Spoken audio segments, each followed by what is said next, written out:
On April 4, 1916, Secretary of State Robert Lansing, recognizing that wartime needs are above and beyond the scope and mission of the Secret Service, creates the first State Department security office, the Secret Intelligence Bureau.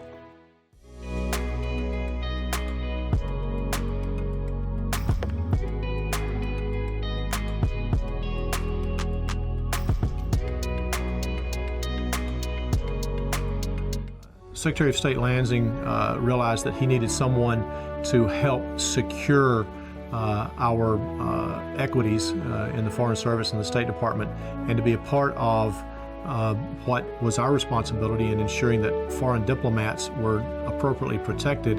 He enlisted the assistance of Bill Nye. Mr. Nye was our first Chief Special Agent, 1916. His primary duty was to ensure that German diplomats were watched.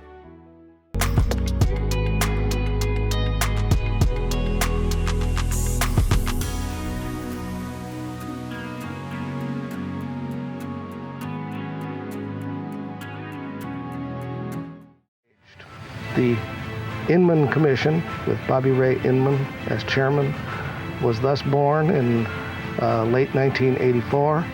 The Inman panel calls for a broad range of security improvements, including increased setbacks between embassies and public streets, a major building program to improve security in existing embassies, and the building of new embassies to replace those that cannot meet the new standards.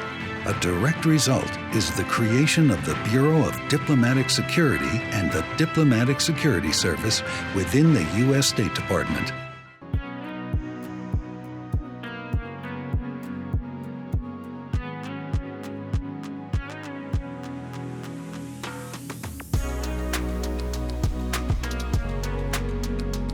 With DS, we're in embassies in 275 some odd posts worldwide. Every country has a different atmospheric. Every country has a different challenge. But all countries, we are trying to establish diplomatic relations, and we want people to be free to go and engage and interact.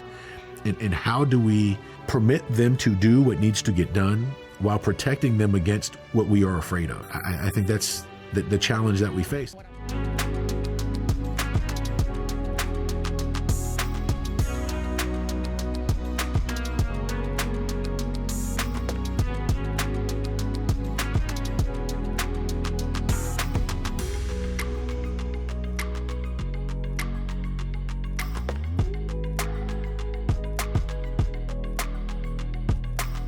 Following lessons learned from the September 2012 attack on the American diplomatic compound in Benghazi, Libya, the Bureau of Diplomatic Security creates the new High Threat Programs Directorate to oversee security at the most critical high-threat posts throughout the world.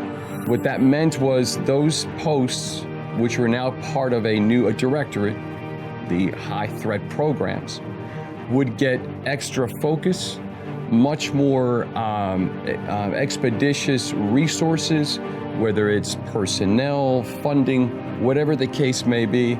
We had to do things in a more expedient manner.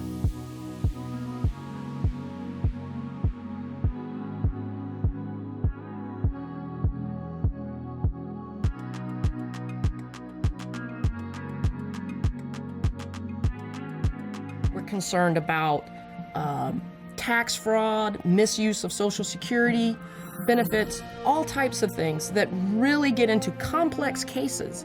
Any federal crime that's tied to visa and passport fraud, we do investigate. We've seen human trafficking and smuggling, which is a huge problem, especially of children and women. So the travel documents are very important for that, whether it be just to smuggle those people in so they can have a better life, or they actually are a criminal element that's coming in to do the U.S. harm. One of our biggest challenges is to protect the integrity of a U.S. passport, a U.S. visa, U.S. travel documents.